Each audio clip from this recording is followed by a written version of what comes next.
Well, better late than never. Sorry about the wait, but you'd be surprised how many comments I had to go through just to make this video. There were so many, I couldn't get through every single one.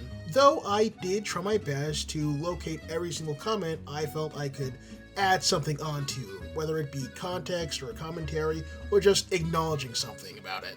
So apologies ahead of time if I don't end up responding to your comment. But do keep commenting, and keep watching. Honestly, it gives me so much energy whenever I read someone making a new comment on my videos. It's a part of what keeps me going at all. But that's enough of the preamble. Let's get started already. We're going video by video, starting from my earliest down to my latest. It's true. The video is based on an old Vine where the joke was someone assuming that someone was looking for a brand of phone known as a razor, but they really just want to show off their scooter. Now that I think about it, there's a lot of brands named after the word razor, huh? Well, it wasn't always so big. Actually, in her initial drafts, Persephone was almost completely flat. However, as I began to develop her design and personality, the kind of character she should be, other parts of her just kind of developed as well. This was honestly kind of strange for me because I've never had much skill or experience in drawing more feminine figures. I wasn't a complete novice, but it definitely wasn't my strong suit or something I usually found myself doing a lot of my own volition. But this was also at a time where I really wanted to challenge myself. So after I noticed I began to draw that way, I decided to go all in and make a more distinctly feminine form that I could force myself to master. Even now though, I do kind of prefer drawing more streamlined characters. She's very proud of her motor skills. I suppose it's a charm point of hers? One of my favorite things to do whenever I make something is to add small, blink-and-you'll-miss-it details. Background tags and references have always been a personal favorite for me in terms of making things, so I'm glad so many people catch them. Another example of what I'm talking about. Geto becoming noticeably more disheveled throughout the animation was something that did eat up a lot of time, but I felt it important to add. It's as if just talking about this paranoia is enough to noticeably stress him out even over a short period of time. Putting in a lot of effort into the small details is something I like doing, but sometimes I overdo it, and the amount of effort I put in doesn't really correlate to the amount of time it takes up in the actual finished product. Making a well-rendered picture like that for it to only show up for like a second, even at the time when I was doing it, seemed like it was a bit excessive. But I'm glad so many people appreciated it. And sorry about having to make you pause just to get it. I'll be sure to upload the full piece to my pvimn and my Blue Sky. This was, admittedly, a pretty notable mistake in the video on my part, and probably the one thing that I would actually go back to try and change if I could. There are many things I think I could do much better now, but I've sort of come to accept them as part of the finished product, flaws and all. Key exception being failing to properly correct the audio source in the actual video. I do like to think of it as a bit of a learning experience though, since nowadays I try to make sure that my audio credits are in the very beginning of the video somewhere, or otherwise at the end with the rest of the credits. Everett Noble is the audio source for the record. Man, the odds of this short actually foreshadowing the plot of the sequel series? Maybe I have some sort of sixth sense. The idea of this animation being an ensemble piece mostly came from how certain lines really seem to fit certain characters, given the circumstances. In the original, there were only about 3 characters in the short, but I split that into 5 based on who I felt would be the most likely to say what. Hello, Sky! He did actually end up making a dub of this animation with some friends. Go check it out on his channel, he does great work. When I realized someone actually wanted to do something like that using my work, my heart skipped a beat, you know? When I decided on the audio for this animation, the idea of Urbane being the owner of the ice cream place came naturally since they have ice powers. From there, I had a ton of fun designing the shop using aesthetics that would be relevant to them. Funnily enough, it's a concept that shows up in a later video for those who pay attention. Audio like this often gets used with any series with a large enough cast to justify it, and I think that's actually really useful from a characterization perspective. It's why I do these sorts of videos so much. It lets me consider what role in the audio each character fits in the most. It's a great creative exercise. It can really help you consider the nuances of why certain characters fit into certain roles better than others, which of course is very important if you're getting into something like character writing. Some people have said that the animations I made prior to ZA releasing were accurate to Taunie's character, but honestly, I think I have to disagree there. When I looked at her design, I got the impression of someone sassy, spunky, flirty even. With the hair color and how much skin was showing, it kinda gave the feeling of a party girl, no? I didn't really think that Game Freak would go that direction with her character, but for the sake of humor, I decided to play with the idea anyway. Having actually played and beaten the game, while airheaded, I wouldn't say she's much like those animations at all, really. Hi, JoshyBoy03! I'm not much of a Star Wars fan. Sorry. I'm glad people are still around that know where the audio is originally from. Vine was a big part of my teenage life growing up. There are so many classic clips from that app that I still quote to this very day. For the record, I did draw her once before in an earlier speculative video on ZA. I'll be sure to link it in the comments. This is almost certainly a joke, but I do want to take this time to clarify that I don't necessarily feel comfortable taking money at the moment, commissions or otherwise, until I release episode 1 of my web series. I do want to open things like a Patreon or sell merch, but it feels wrong to do that before I have something that proves I'm serious about my goals here. Believe you me, I have no issues taking money for my work or selling merch. I want all the money people will give me. But I also want to be responsible about this too. You know what, Eve? Just for you, I'll make my next ZA thing Brush Syndicate related. I just need to find the right audio for it. Because I found it funny. And I figured it'd be a good creative exercise. That's kind of the answer to why I do most things. I appreciate this comment specifically because my main goal with my web series is to have something of high enough quality that I can actually pass off as something that was made by a real Japanese studio. I want the feeling that someone gets while watching this to be one of authenticity, like they're really watching a professionally made anime. It's why I go through such great pains to ensure that while animating and designing, it doesn't just feel like some sort of low-effort mimicry, like something you see in a Western cartoon that's referencing or making fun of anime. Of course, this is all while maintaining my own personal flair while working on it. Because she is 5 feet short and trying to place them anywhere else while sitting would probably be less comfortable. Stay tuned for episode 1 of Persephone Volk is my nemesis. Dell has gotten to some serious scrapes in the past, but this was definitely the most hits he's taken from one person. She's quite the dangerous girl in that regard, isn't she? There were a lot of people commenting how they wish they were in Dell's position, but when you think about it, it's probably not that much different from getting hit with a pillow, isn't it? Though, maybe in this case, it's closer to being a weighted pillow. Yes, that young man sitting on the table is Dell Dooley, and that young lady is Persephone Volk. There's also Klee in the background over there. They'll be starring in the web series I'm working on called Persephone Volk is My Nemesis. Episode 1 is coming along rather smoothly, and I'll hopefully be able to get it out by the end of next month. You know, I thought I was a bit more sneaky than I apparently was when I was putting stuff in the background like the cursed spirit or the picture of Gojo in the punching bag, but one thing no one seemed to catch is how the popsicles are actually a direct callback to my earlier animatic with Toji, since Urbane ran the ice cream shop in that one.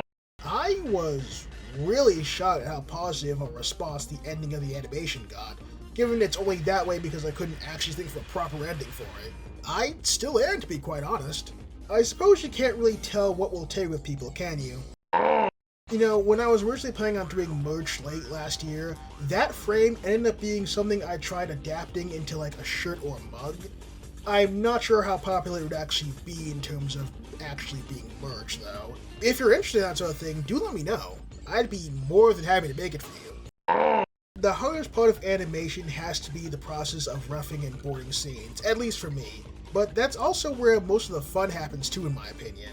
A lot of the times, especially with preset audio, I have to get creative with matching up the sound with the visuals, so things like Megumi scooting forward are my way of bridging the gap.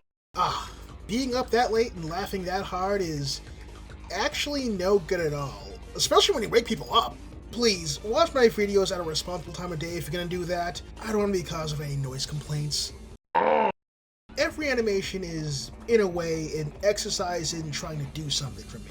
Whether it's as simple as practicing blocking and shot reverse shot, or something more ambitious. Regardless of what it is exactly, I try to make something visually interesting and dynamic in every place I can, without making it too forced, and trying to make it consistent with the rest of the scene. This shot in particular had a lot going for it. It was a follow-up from Toji being on the floor, so having it be from his perspective already made a very interesting angle to work with. But I felt like showing Megumi hyping himself up for a fight really helped sell what the audio was saying. I thought about how exactly to do that, and I landed on him doing a little hop like people do when they're about to get physically active, which naturally led to me playing with the gravity of him doing a hop and how that affects his body, his hair, his clothes, that sort of thing. And, well, I guess I got a little technical there for a second, but in short, I just thought it looked really cool. The double digits being referred to here is in reference to IQ score, which is a way of measuring intelligence. The average tends to hover around 95 to 115, so the implication is that having a double-digit IQ score is likely landing you below the average. It should be noted that IQ scores in general are pretty flawed and an inaccurate way of actually measuring intelligence, kind of like astrology, but for smartness. When I draw Persephone, I keep note of managing how I depict her. It's important to strike a good balance between her being cute and being strange, in my opinion. Her cuteness is important, but just as important is maintaining her expressive strangeness. She's a young lady with big emotions. If she's too cute too consistently, it might give the impression she's just a pretty face, or make young girls think, well, if I want to be pretty like her, big expressions are no good then. For that reason, I try to give her odd or even unpleasant faces too when I can. That was definitely my favorite part to have worked on this project. It was the one bit I knew from the very beginning how I wanted it to look, and I am very happy I was able to get it done the way I wanted to. Side up. Wait, that's a great idea. Why didn't I think of that? Another personal favorite audio clip that comes straight from Vine. And I'm really glad I was able to find it considering how obscure it is, as well as find an excuse to use it because of how funny it is. It really does suit these two's dynamic, doesn't it? This audio was one I had instantly figured out in my head the moment I heard it in terms of how I would adapt it and what characters I would use for it. It was a truly serendipitous moment. Well, I think that's it in terms of comments I felt I could address in some sort of meaningful way, but we're far from over. We still have a few questions for yours truly to get through. Great question! I've been drawing since I can hold a pencil, and I've loved animation ever since I could see. I had the luxury of growing up around a lot of animation. Classic cartoons like Tom and Jerry and the Looney Tunes, anime like Inuyasha and whatever ended on Toonami in the 2000s, stuff like Kids WB and the Fox Box, things like that. I would go as far as to say I grew up in the golden age of modern animation. The main three networks, Cartoon Network, Disney Channel, and Nickelodeon, they had their strongest and most varied run of programs to date. And even more obscure networks like The Hub had their own creative shows worth remembering. Growing up in an age like that, it's not a surprise that I ended up a massive fan of animation. But what made me seek it out as a career path is what it did for me as a child. There are moments where I was at my lowest, my loneliest, where I had no one to turn to and I felt like my entire life was just crumbling apart. I found comfort in these stories told through animation, the struggles characters overcome, the adventures they went on, the bonds they made. In those moments, I didn't feel alone. In those moments, I could escape for a while. I learned life lessons that my life never taught me. It was comfortable. It was an oasis. The reason I'm a fan of animation is because of what it did for me. But the reason I'm an animator is because I want to give back that same feeling to those who desperately need it. If that's something I can do in the same way that animation did for me, even for just a moment, I think that's enough. And that's why I animate. There are no set-in-stone ideas until my pilot is finished, but as long as I have an idea for something I can do with the series, I'm more than happy to do it. But they have to come naturally. I can't force an idea to pop in my head out of nowhere, and I'm not really one to chase trends for the sake of it. There have been times where certain things were successful and I considered doing more of it instantly, but I wasn't really motivated to pursue it any further, and I didn't really have any ideas for what I could do either. Sometimes ideas I'm excited for don't do very well viewer-wise, and the opposite is also true, where I find I'm not really motivated all that much, but something explodes in popularity. Thankfully, I'm not overly obsessed with statistics and views, but I think it's natural to want things you're excited about to be successful. There's also the fact that my own personal project has to take priority in my head when it comes to getting things done. As I said before, I'm a one-man operation, so what free time I have has to be dedicated to one thing, which means something else won't be getting done in the meantime. More than once I've wished for the power to make clones of myself to split up the work. Hopefully there's a future where I can make a more direct living off of what I do so I can dedicate more time to doing it. Also do things like hire assistants for things like video editing, sound design, even helping animate. But that's a long way in the future before anything like that can happen.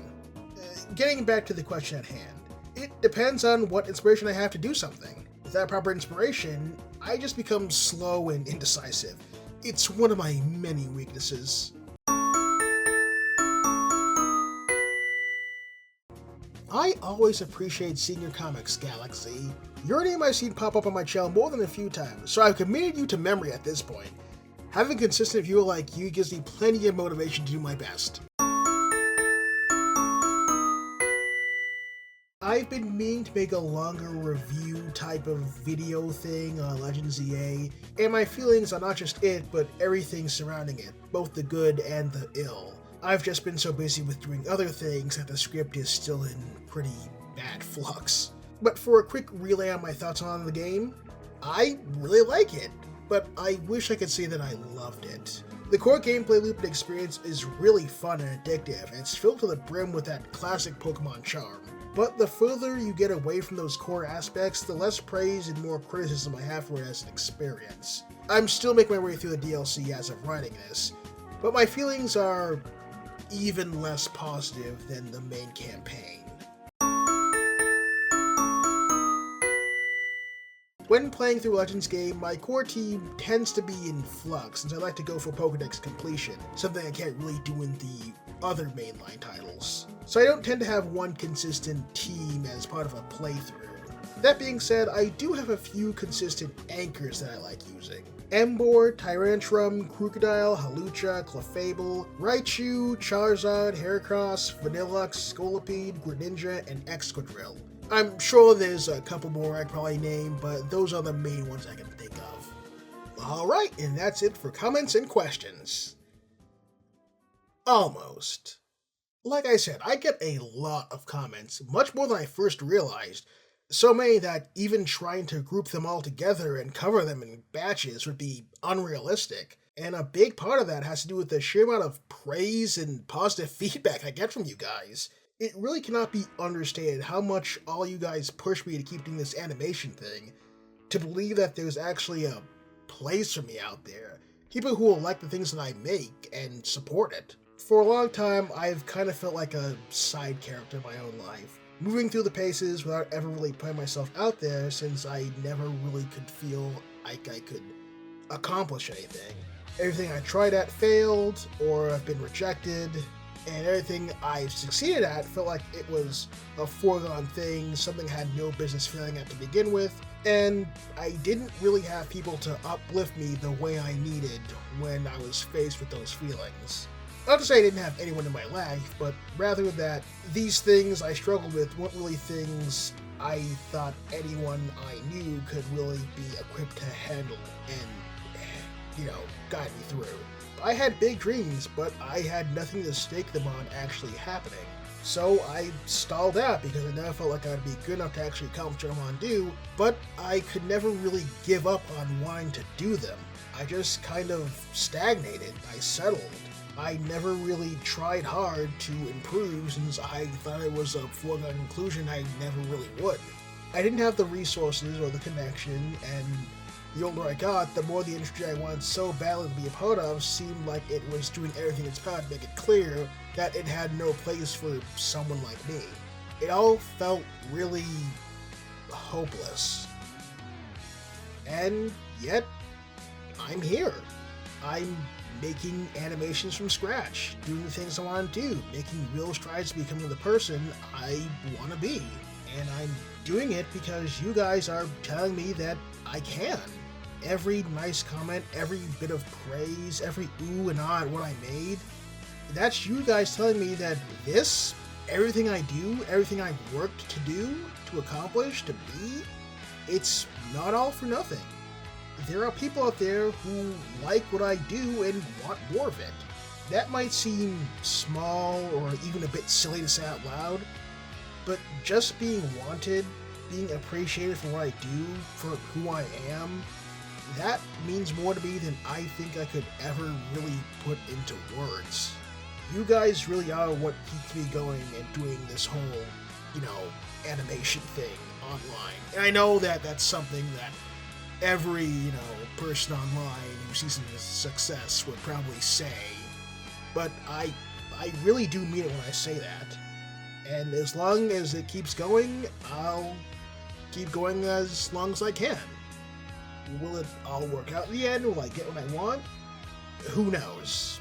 All I know right now is that for the first time in a very long time, I feel like what I'm doing is really worth something. Thank you.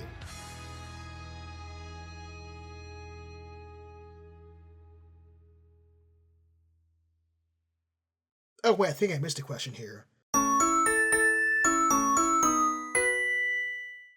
Oh, yeah, no, that's easy. My name is... The slug that slimes your begonias!